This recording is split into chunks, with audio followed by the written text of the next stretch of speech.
Hey everyone, Dr. Scott Schreiber here in the rehab room. We're going to talk about hip flexor stretches.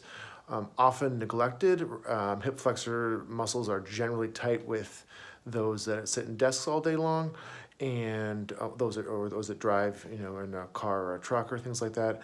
And most people are pretty tight. So there's several different hip flexor muscles that I'm going to show you. All have different functions, but also are equally as important. So let me put this down and I'll show you those right now. Okay. So the first is one that most people know or have done, is where you're in a kneeling position and you lean forward. This, you're going to feel it in here.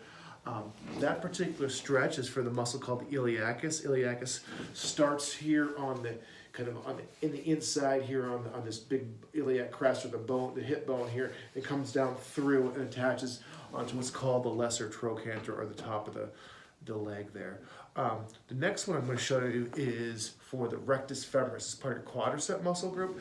It starts at this bone, comes all the way up, attaches right on this front of this hip bone here.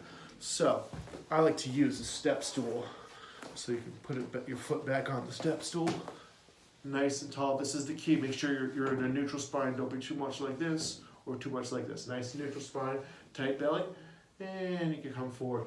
You can really feel it through here. Some people will tend to flare out a little bit. Make sure you're nice and straight. And then make sure, obviously, you do both sides.